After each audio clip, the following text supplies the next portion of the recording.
And that's when I knew that this wasn't an accident and that something really bad was happening. And the first thing I thought of was just to clear everyone from my office and run around my floor to people I didn't even know to get them out of the building, because I thought we were the next logical target.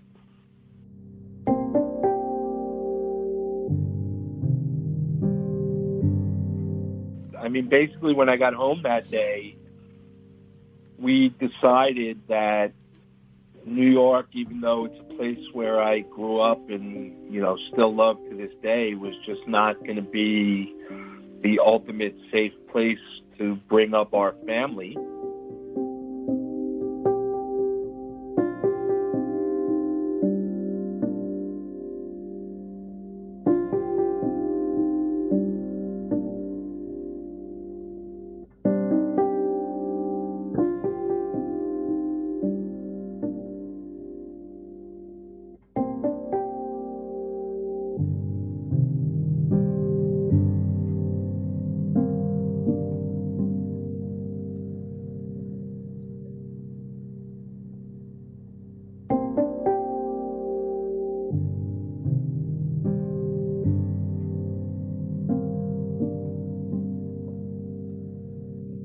Just proud to be a Parklander.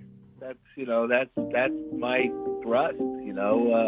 I was proud to be a New Yorker too, but I can't be more proud of the city that I live in and the people that are here and the way we've all, for the most part, come together.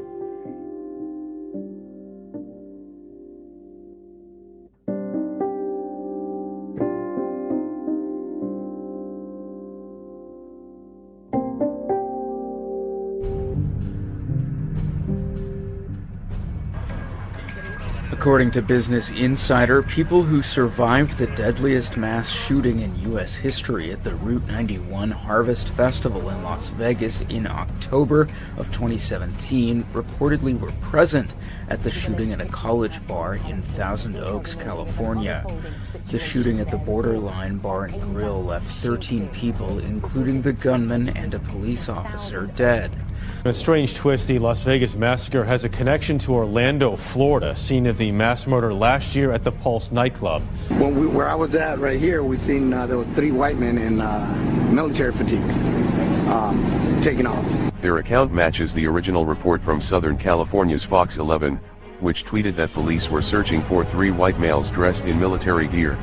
Tonight, the Broward Sheriff's Office is looking into a political statement made by one of its deputies. That's the wrong video there. Sorry about that. He was working security for detail for the arrival today of Vice President Mike Pence at the airport in Fort Lauderdale. The officer was wearing a patch on his uniform of the group called QAnon. It's a conspiracy theorist group whose followers of a person or persons named Q, who claims to be a government insider, exposing all kinds of schemes hatched by the establishment to thwart the Trump administration. Did any of these celebrities or journalists wait to get the facts, or did they just say, white kid wearing a MAGA hat, standing in front of an Aboriginal man, we know right now who the good guy and bad guy is? And when the president was spotted signing Make America Great Again hats, critics really pounced. The president may want to politicize them, but maybe commanders should have stopped it. The president hit back on Twitter. If these brave young people ask me to sign their hat, I will sign. Can you imagine my saying no? Here's ABC's Ariel Reshef. It's the viral encounter that ignited a social media powder keg. Kentucky teens, many wearing Make America Great Again hats, appearing to confront and stare down Native American elder and Vietnam War veteran Nathan Phillips. I'm sorry, sir. I'm going to have to ask you to remove your hat. Oh, I'm sorry. I didn't know hats weren't allowed. No, hats are fine. Just not that hat. Watch as a man not only steals a teen's Make America Great Again hat, but also throws a drink at him. President. Really support it's gonna go great in my A young African-American man says employees harassed him for wearing a Make America Great Again cap. CBS 4's Joe Murray reports on the fallout from the alleged Mother's Day incident. I wear a Trump hat. That's 22-year-old Eugene Joeseph posting on Instagram just after he said he was verbally attacked and threatened inside this cheesecake factory in the Dadeland Mall Sunday, where he was celebrating Mother's Day with his girlfriend and family.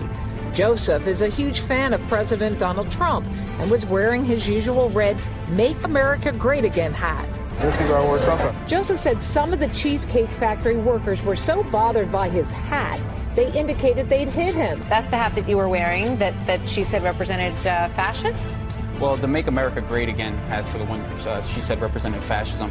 However, after they said that, they did attack this American flag hat, which I'm holding up, saying that we were affiliated with the Make America Great Again people, and therefore we had to leave as well. You stole my property, my Make America Great Again hat. Look at the kind of he's wearing. Matthew Vitale from the student group College Republicans shot and posted this confrontation on his Facebook page. So this guy thought it would be a good idea to go into the conference with wearing my freedom of speech. Hat. With my freedom of speech, he took my hat. Wearing this belongs hat to me. Perhaps if they'd looked, they would have discovered this footage taken by a former neighbor and said to show Cruz practicing taking shots in his yard last year.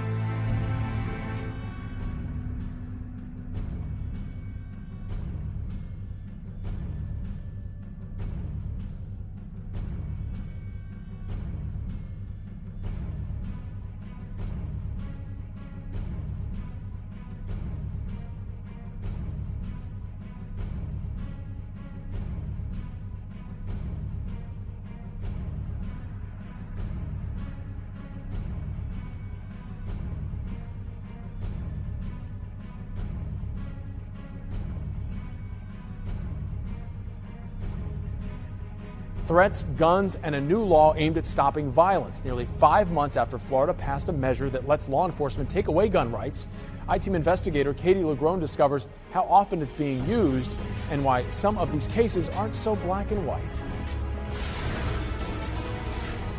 You've got AK-47 style here, you've got an AR-15 here. Sergeant Jason Schmittendorf takes us inside an evidence room. Some hunting rifles, cache of handguns here. A sampling of surrenders under Florida's new Risk Protection Act. We've taken in right around 200 firearms and about 30,000 rounds of ammunition. The law, swiftly passed after the Parkland school shooting, temporarily strips gun owners of their gun rights and hardware if a judge deems them a threat to themselves or others. Keep firearms out of the wrong people's hands. In Pinellas County, a 5-man team is now devoted to the task.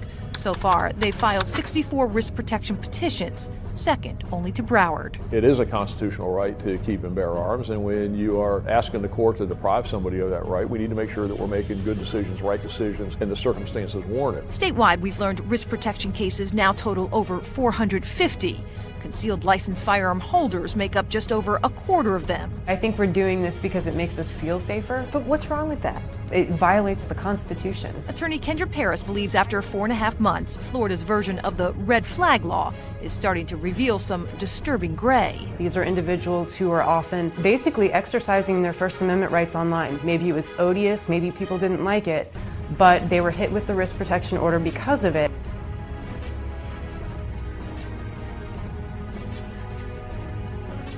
Two officers who responded to the shooting had their own kids inside the school, and they tore past other law enforcement who tried to stop them.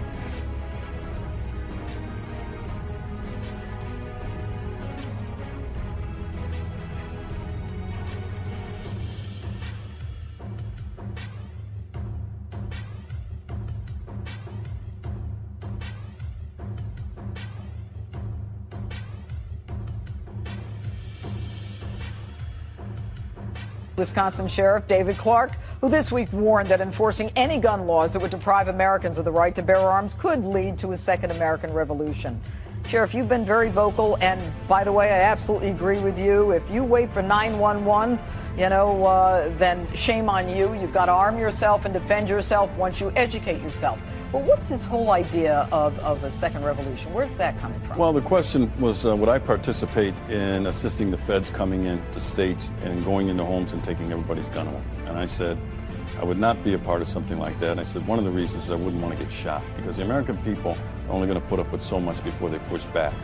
And I said, if the feds tried to do that, disarm this country, I said, you would see an uprising and maybe a version of the Second American Revolution because of that. Just read the Declaration of Independence. You know, it's right in there. So it was talking about the feds coming in and going into homes, forcing their way into homes and removing firearms. I mean, the thought is preposterous. But you know what? The thought of it is preposterous, and people are very concerned about it. I mean, this whole idea of identifying gun owners in newspapers and chipping away at these gun rights and getting a registry. I mean, this guy's the chief, this guy McCarthy, the chief and third largest police department in the nation, who works for Rahm Emanuel, who's so connected to the White House, is saying, you know what, we should be able to put a chip in your gun. Are you crazy? You know, that's why people, the American people, bristle at the thought of a national gun registry. And if the United States, the White House or anybody, would turn over the name of gun owners in the United States to a foreign nation, to me that would be an act of betrayal on the American people.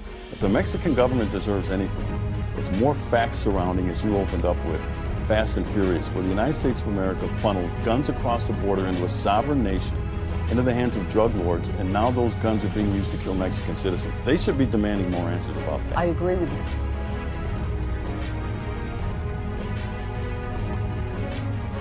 So, according to my teacher, that morning, for some reason, thank goodness, the school decided to, reinforce, all of the security measures that they previously made, because, as I was saying before, a lot of people were kind of they were getting a little bit lazy with it, keeping their doors unlocked, so they wouldn't be bothered by students going to the bathroom.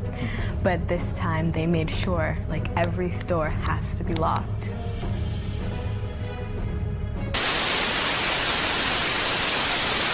First floor, and I had to go upstairs because the first floor bathroom was locked. I then opened the door of the staircase. There the shooter was, reloading his gun, or loading up his gun. What did he say to you? He said, "You better get out of here. Things are about to get bad." What'd you do? I ran out the door and told the security guard, Coach Weiss. And then Coach Weiss actually ended up dying with that. I mean, what are you thinking about that? I was shocked. He's the last person I talked to. And then I heard the gunshots go off. How are you processing that you saw all that? I'm shocked, very shocked. Is it something that you're still trying to comprehend, that you got away and you saw this guy loading the gun? Yeah, I just 10 seconds later I would be gone right now. I wouldn't be here.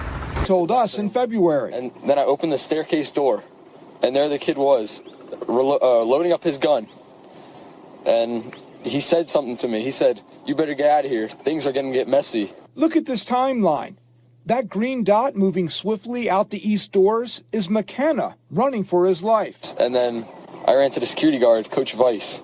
After moving McKenna to safety, Coach Aaron Weiss headed back to the building toward the sound of gunfire and was shot dead as soon as he opened the west side doors. He started to take the bullets and load in the gun.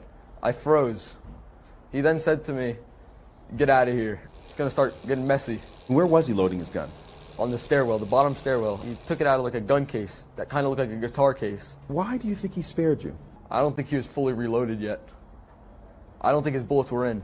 So 14 seconds prior to the first shot, McKenna entered the east stairwell. McKenna told BSO detectives that Cruz said to him, "He told me you better get out of here. Something bad is about to happen. He told me to run." Seconds later, McKenna fled east outside of Building 12. That's the moment at which McKenna entered, and at the bottom of the image you can see the front of the barrel and the sight for the rifle.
I thought it was strange because I don't know what the young man told Feist when he went to him.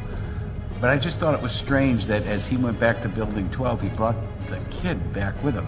To me, it was like he was bringing the kid back into harm's way. Now, I know he deposited him in Building 13. But it was strange, even that reaction, where he brings him back to where he just saw this kid with a rifle, and this kid clearly knew that there was shooting going on in that building, and he brings him back. It just nothing makes sense here. Just nothing makes sense here. Just nothing makes sense here. No questions tonight about the future of Broward School Superintendent Robert Runcie. The school board now sitting on a petition with thousands of signatures, all calling for Runcie to be removed. CBS 4's Ty Russell is live for us at school board headquarters with this story. Ty? Well, Elliot, the organizer of that petition, he says he's prepared to go to Tallahassee if nothing happens here locally. He's hoping the governor will take action against the school board members since they are elected officials. Again, that's if nothing happens here in Broward County. We respectfully petition the Broward County School Board to begin a discussion to rescind Superintendent Robert Runcie's contract. A round of applause from parents at Tuesday's Broward School Board meeting, supporting a petition to remove the superintendent following the deadly mass shooting at Marjorie Stoneman Douglas High School. To be quite honest, it's going to irk a lot of people to see him standing at memorials. John Daly organized the petition, which gained more than 7,000 signatures since it was started around the new year. Leading up to February 14th is so well documented. We have a violent offender that was able to just walk onto a Broward County campus and start shooting the gun.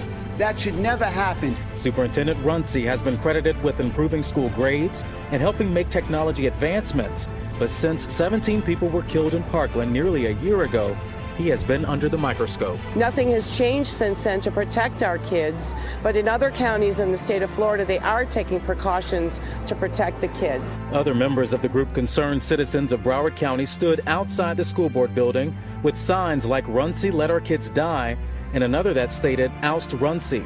Daly told us what led him to rally this group and start the petition. I have friends that worked at MSD, and I have developed a relationship with several of the parents of the victims. The superintendent and board members didn't respond to the petition during the meeting.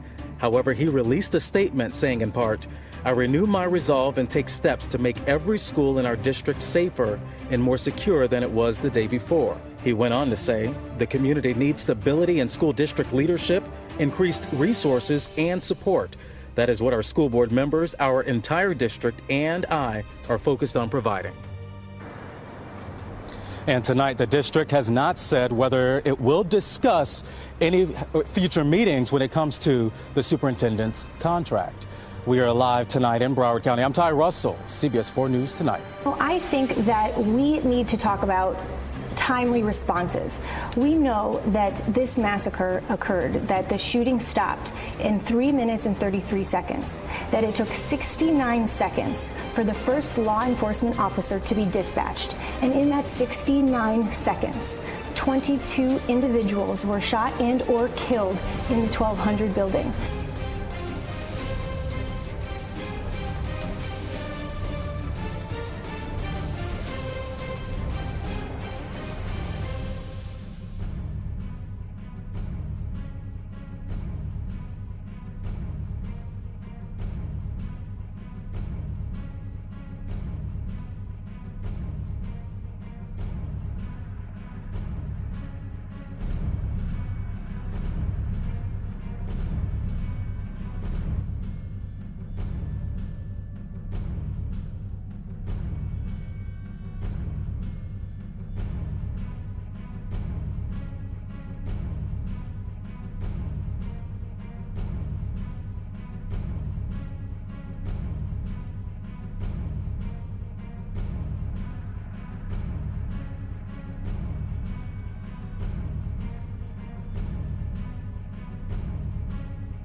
They gave a description of a man with a hoodie, and they gave a description of a man with an ROTC uniform.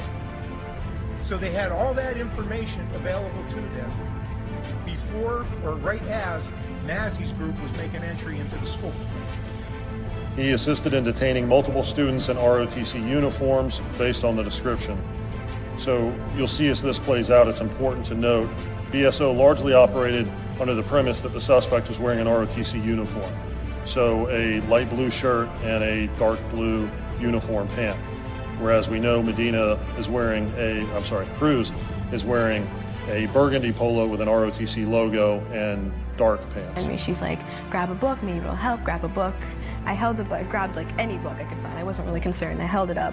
It was such a tiny book. I really don't think it helped, but it was more of like a defense mechanism, just holding it up, just like, you know. Yeah, reactionary. Yeah, so something that I felt a little safer.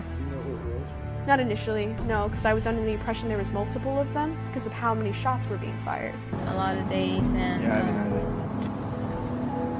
I don't know if I'm supposed to. I've played paintball before, and like I know the pain, and I was like, wow, like they're hitting us with paintballs, but like this is hurting more than a paintball. And then they came in the door, and I raised my hand. I'm like, I'm injured. I didn't feel anything at that point. I didn't feel pain. I didn't feel anything. Only the fact that I kind of was sticky here, because I guess the blood was sticking to me, and I felt the liquid, but I didn't feel any pain. So I was just like, I'm injured, I'm here, and then I was escorted outside, and then they told us to run, so we sprinted like as fast as we could. We like ran, and then they checked me out. The ambulance personnel were just like, oh, it was a through and through. I didn't really grasp what that meant. I'm like, through and through, okay, sure. I didn't really think like that I got shot. At that point, I didn't know how I got hurt, but I didn't think I got shot for some reason.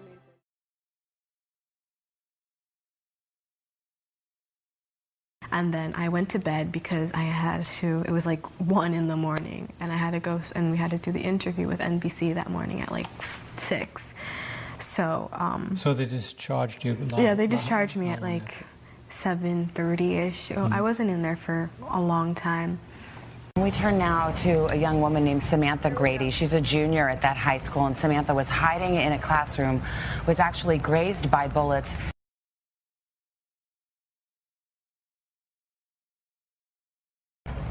Anytime. Thank you for having me.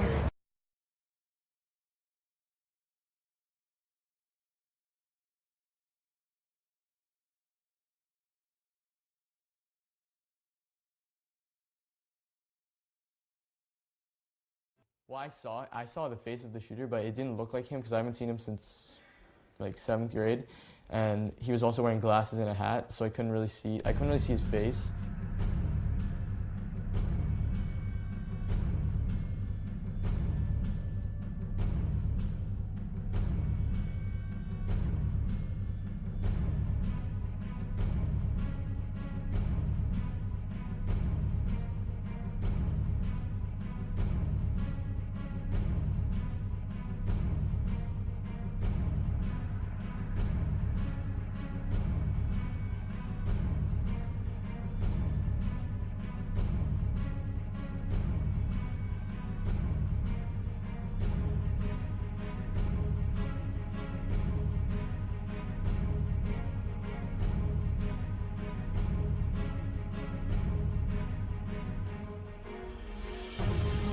They gave a description of a man with a hoodie, and they gave a description of a man with an ROTC uniform. They put out that there was an AK-15 or AK-47.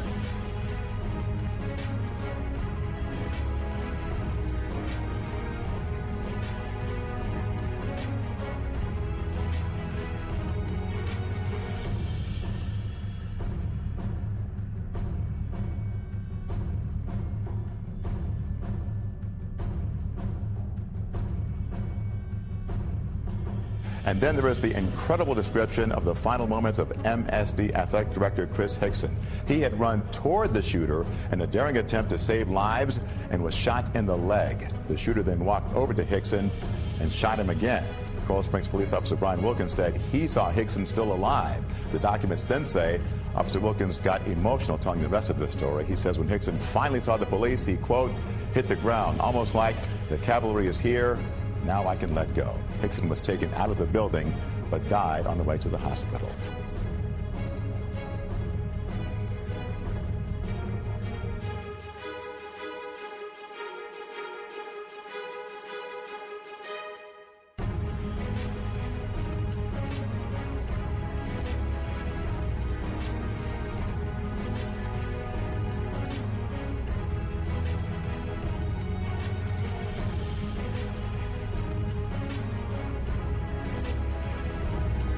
Come to find out after the fact that Maddie had a tension pneumo. And I'm not a doctor, but in my estimation, that chest seal prevented that tension pneumo from progressing and perhaps killing her sooner.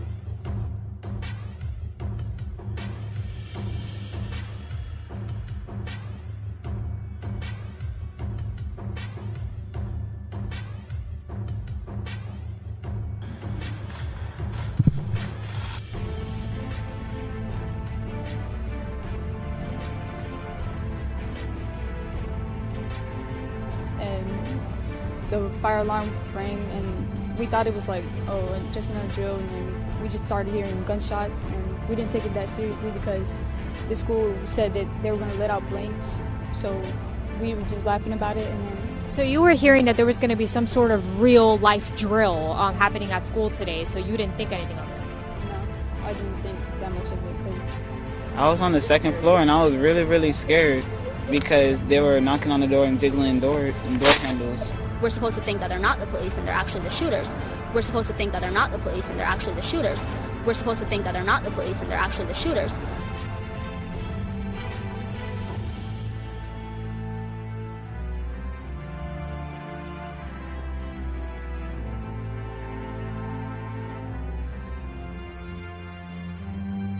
My sister was running, she was in the bathroom at the time, and she ran from him and got luckily into a room that she found open.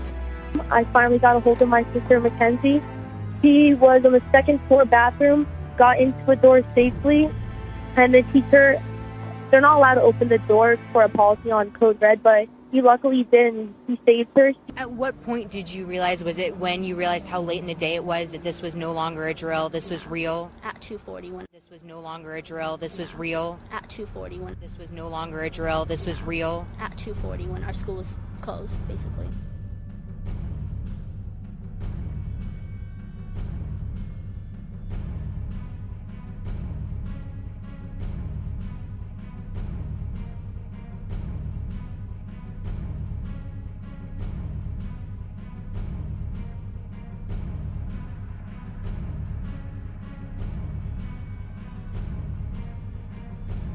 Of what you saw, can you tell me what you saw? You didn't know him? It was just a split. There was like two people run past, and it was just black. I couldn't see anything, and the slit that I was looking through was so thin that it was just like, right, like 1, 2. Was he saying anything? Was he screaming? I heard laughing. Laughing? Right when they walked through the door, and then I heard people run down the stairs, and then that was it for a little while, and then it was just somebody screaming, "Help me."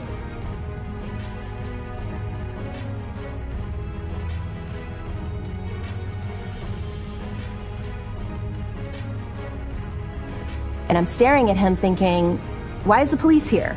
This is strange, because he's in full metal garb, helmet, face mask, bulletproof armor, shooting this rifle that I've never seen. So I got a little courage, just like move my head, and at the window I seen like the SWAT team dressed in all black, had the helmets, had like the huge gun. And so everybody started running to the other exits, but that's when the other shooter started coming up. So everybody, and then I thank God to this teacher who opened up her door and like all of us things. She got shot in the arm trying to open the door, and then the other teacher, he got shot in the head trying to cut the other students. So you think there was more than? Do you think there was more than one? There's shooter? 3 shooters.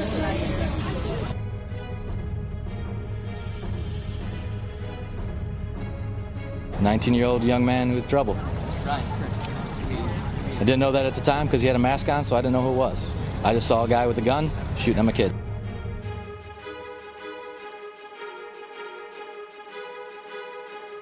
he's like, where do you know where the shooter is? Do you know what he looks like? I was like, yeah. He's gray, black sweater, hoodie on, and some jeans. And he's like, do you know what weapon? I was like, AR-15. The football field stuff, I believe that our officers would have thought that there was a second shooter. I think that's the most probable explanation for that. 10-4-Kilo-23, there is an active shooter working at Douglas. Multiple gunshots are being fired. We can hear them in the background. Our 911 lines are blowing up. We have multiple units on the phone. Some are giving EMD and it's confirmed.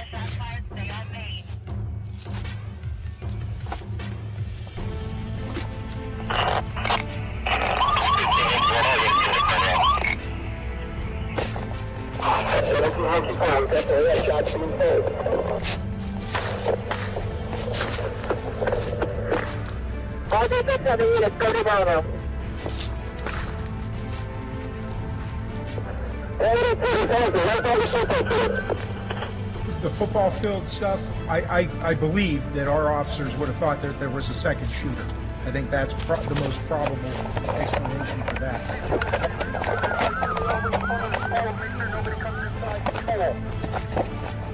I need to get into the firelight.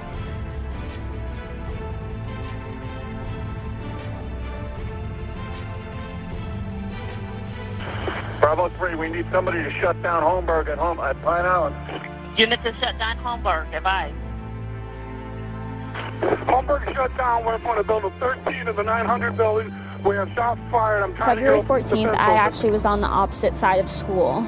I was in my law class, and we were actually studying a case like this and all this stuff. So the fire alarm went off, and we actually evacuated the school. I had to go and talk to the FBI for reason. I walked out with Nicholas Cruz.